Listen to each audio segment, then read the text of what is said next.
but I'm not gonna make that trade. To me, it's got to be. I don't want a wide receiver for a wide receiver. I want a defensive player. I want a secondary player. I want a linebacker. I want a defensive lineman. We can get a wide receiver in the draft. I mean, we can figure that out later. There's people out there. Reddit for Life says Dez got the money and lost his edge. Hashtag facts. Man, he got cashed out for sure. Yeah. And the numbers have not been the same. Quarterback, though, hasn't been the same either. You got to look at that. That's true. Dak's different than Tony Romo. And as we speak right now, they better be at somebody's house running some routes. Y'all need to be practicing. Yeah, get on the same page. Get on the off same season page. is when you do it. You don't do it when you get to minicamp. Right. You don't do it when you get to training camp. You got to do it now. This is the off time where you guys should be working together. Hopefully they are somewhere. Right.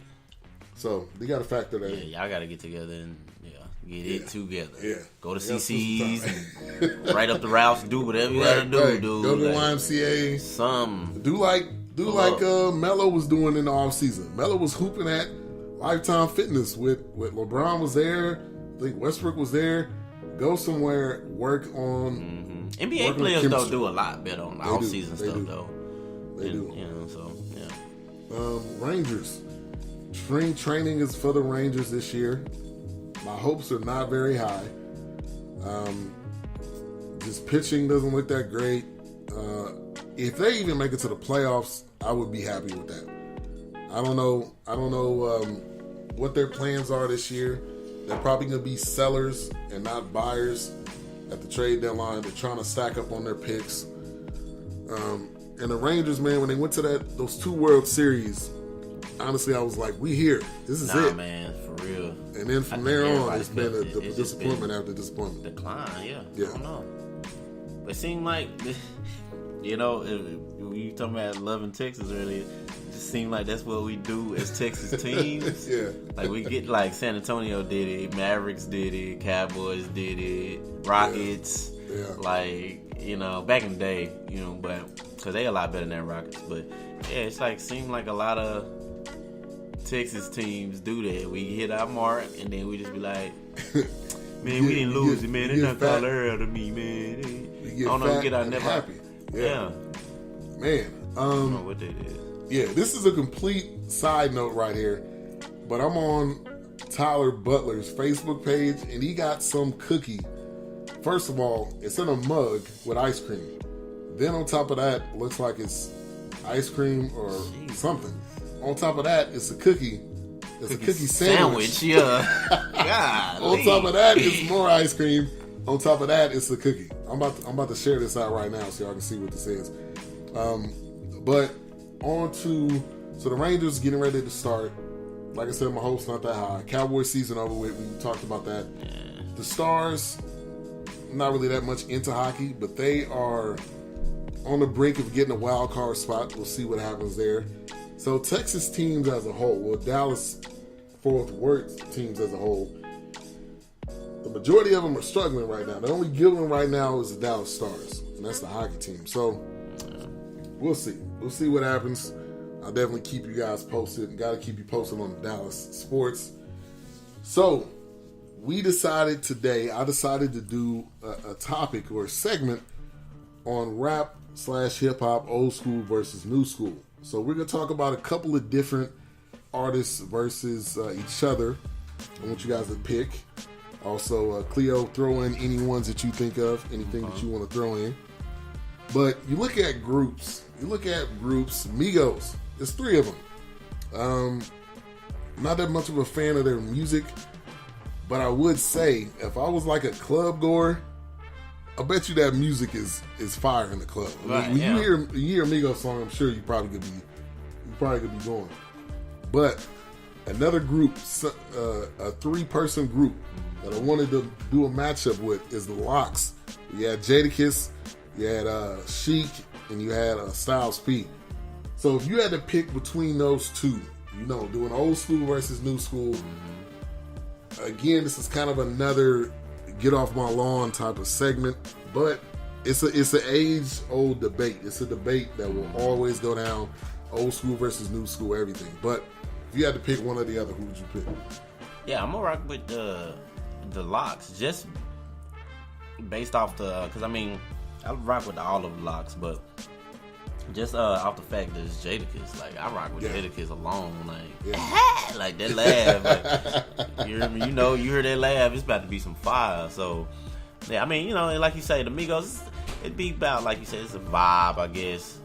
You know what I mean? Like if you trying to be in a club, right? Or, it's almost like you gotta be just fun music. Yeah, you gotta be like super young, or you gotta be. To me, you just gotta be like a club goer to like that kind of music. For me, yeah. And when you talk about the Locks, we talking about 3 guys. All of them came out with their own albums. Mm-hmm. All of their albums were above average.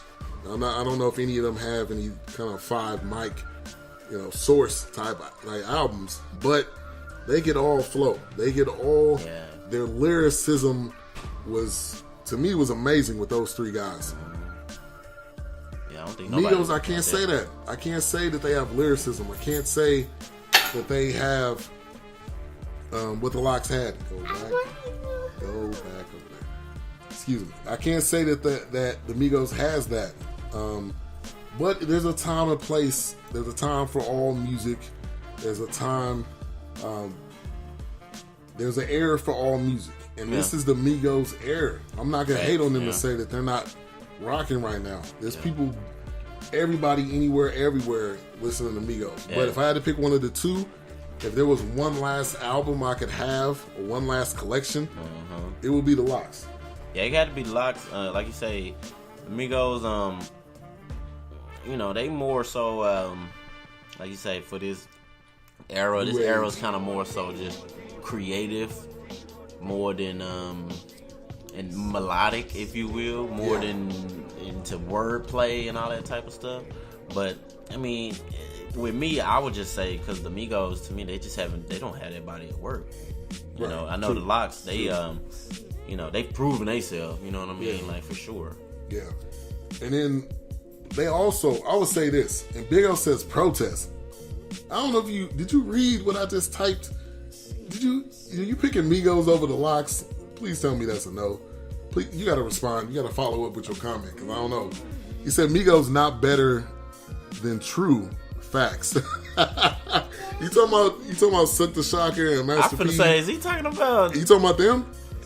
But I mean, I agree with you. Migos aren't better than them either. Yeah. Yeah, they definitely. They know. Master P started the move. Master P started a lot of things. How everything, how we move, as artists, like that's right. But yeah, so Migos versus the Locks. I think I'm picking the Locks. Another one, which is kind of a weird one, because Nas still kind of makes music, but his library though is so deep. I don't even know. Drake versus Nas is what I put down. Now, Drake has his own lane, and he freaking kills that. Like every single song he comes out with is towards his audience.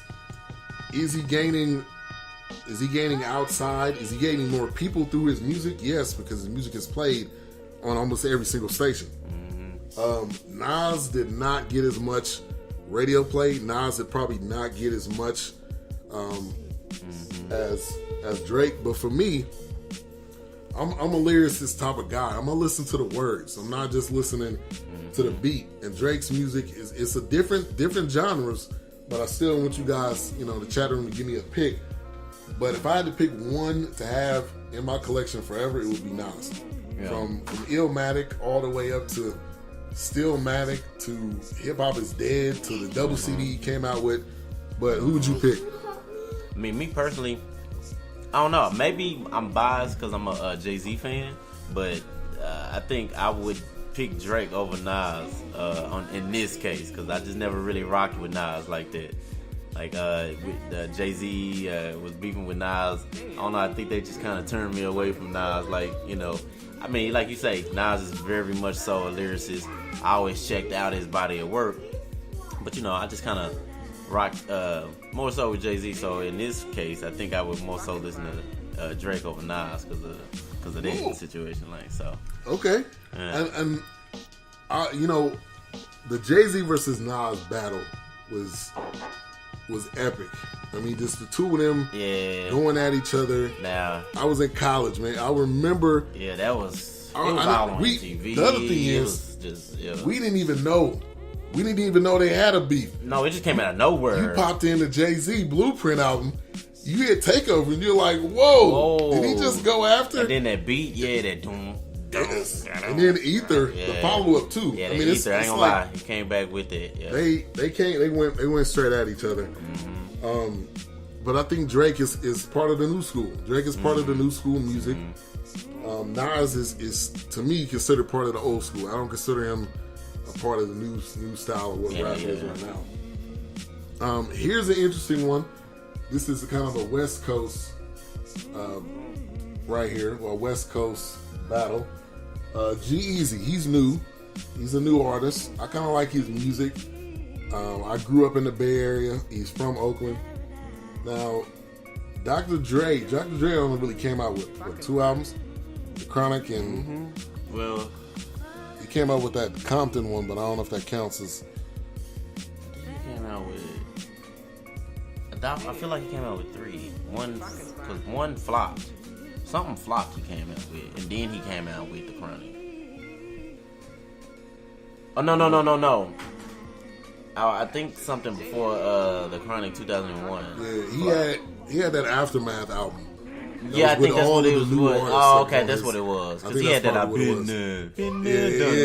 That song had flopped, I think. For his standards. That one ended up not doing so well. Yeah, for his standards. Yeah. But I would say, if I had to pick one between these two, I like G-Eazy. He's part of the new school era of rap. But for me, Dre, man, with the beats. Yeah, them beats alone. Dre's flow wasn't always the best because that wasn't his specialty.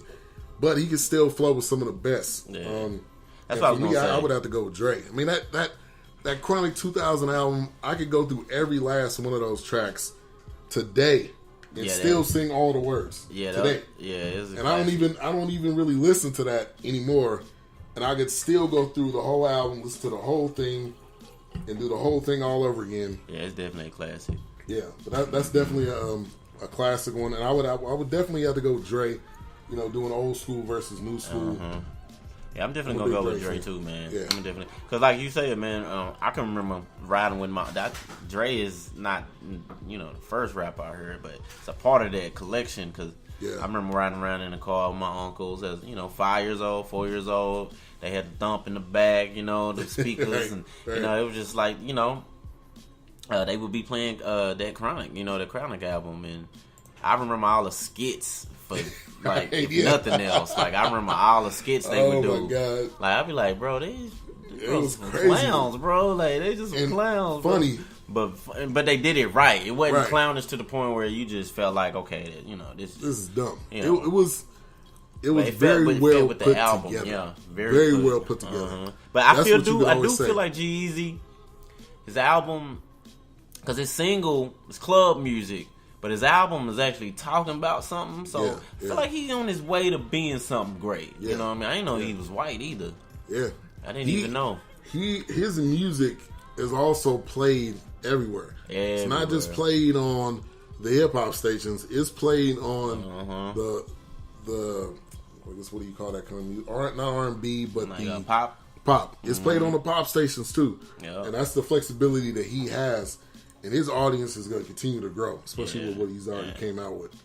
Yeah, if I definitely had to pick, it's definitely going to be Dre. Yeah. But I remember in elementary school, like 5th or 6th grade, one of these girls I grew up with she brought the Chronic CD to school. We was like, how did you even get that, first of all? Man. How did you bring it to school? Second of all, we were all listening to it.